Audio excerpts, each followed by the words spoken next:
Di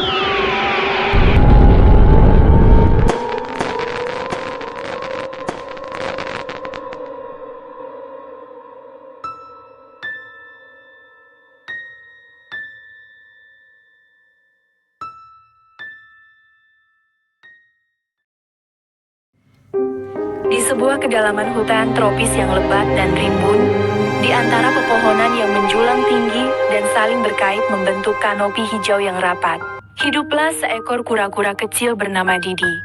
Cangkangnya berwarna hijau tua, hampir menyerupai lumut yang menempel di batang pohon tua, membuatnya menyatu sempurna dengan lingkungan sekitarnya. Didi bukanlah kura-kura yang biasa.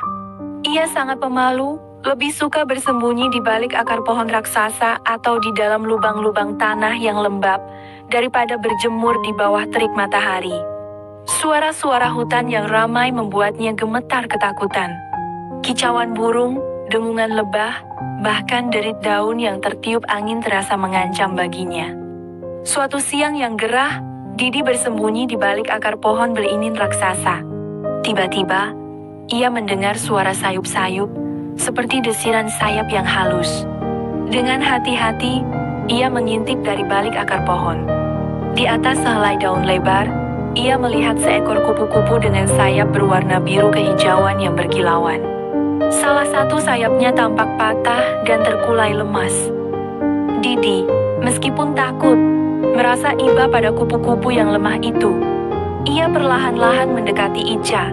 Cangkangnya yang kokoh melindungi tubuhnya yang mungil.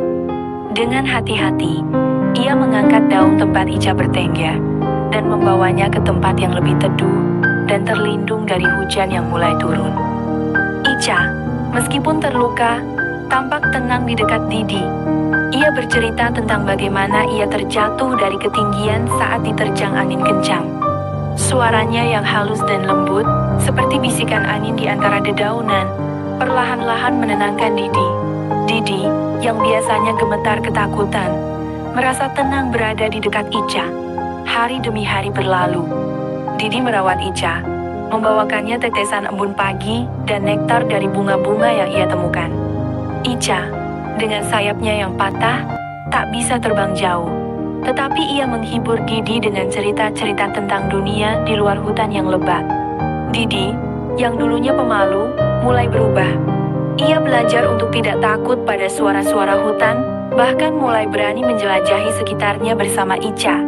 Ica mengajarkan Didi tentang keindahan alam, tentang keberanian untuk menghadapi ketakutan, dan tentang persahabatan yang tulus.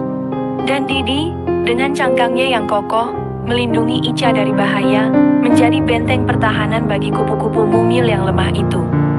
Meskipun sayap Ica tak pernah pulih sepenuhnya, persahabatan mereka tetap kuat. Mereka menjelajahi hutan bersama, Didi yang lambat dan teguh, dan Ica yang terbang sesekali, berbagi cerita dan pengalaman di tengah rimbunnya hutan tropis Kalimantan Selatan. Persahabatan mereka menjadi bukti bahwa bahkan di tempat yang paling terpencil dan menantang sekalipun, persahabatan dapat tumbuh dan berkembang, menumbuhkan keberanian dan keindahan di hati yang paling pemalu sekalipun.